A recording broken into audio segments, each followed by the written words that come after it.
After an extended field test, we're looking at a winning combo. I'm Joe Kurtenbach, this is Lock, Stock, and Barrel.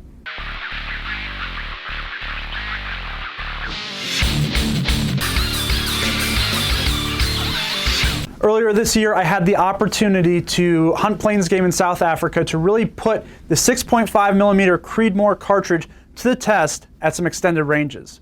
Now, in order to find success, I had to have a winning rifle, and man, was I impressed with the rifle I took over there. It was the Bergara Premier Stalker in 6.5 Creedmoor. Now, by now, a lot of people are familiar with the Bergara name, but the way the company really started out was with top quality barrels manufactured in Spain, then a rifle custom shop here in the United States, actually in Georgia, and now the company is making basically custom quality or semi-custom quality production rifle as well, and the Premier Stalker falls into that category.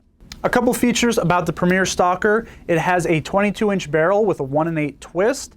It features Bergara's Premier action. This is an action they developed in-house for their custom rifles, and they're applying it here. It's a 2-lug design, and it's very accurate, very reliable. It also has an all carbon fiber stock, so this is actually a very lightweight hunter, and if it doesn't quite fit into the ultralight category, it's definitely in the lightweight category. Very easy to carry even for extended periods. Now, of course, all of these great features wouldn't be worth very much if it didn't have a good trigger, and for the Premier Stalker, Bergara uses Timney's 510 trigger. So all in all, I really couldn't have asked for a better gun to share a week with. In terms of performance, it was very accurate. I had groups of sub-MOA all day long, and as well, the trigger was very good from Timney, as you would expect. Nice lightweight package, very easy to carry. I couldn't have had a better experience with the Bergara Premier Stalker. Now, one of the main purposes of this hunt was really to test the limits of the 6.5 Creedmoor cartridge, both in terms of range, accuracy, but also terminal performance. So I couldn't ignore Hornady's Precision Hunter line with ELDX bullets.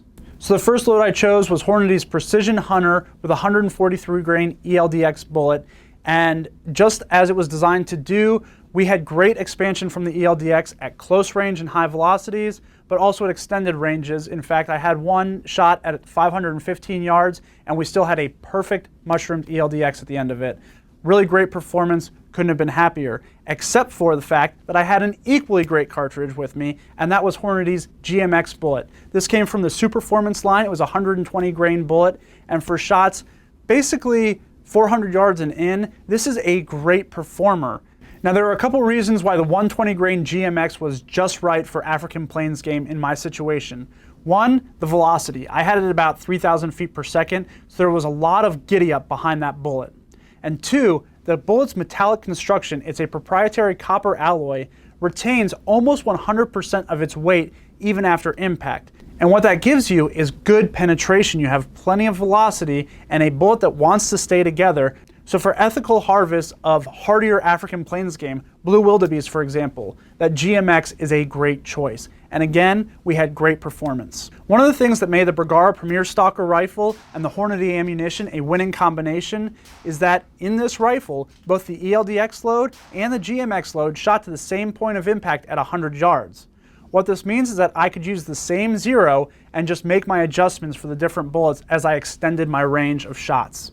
It really made it easy for me to get precision, accuracy, and most important, accurate dial-ups on longer range shots from this combination. It performed really wonderfully. So for more, go to Hornady.com or BergaraUSA.com, and stay tuned at AmericanRifleman.org for the latest guns and gear.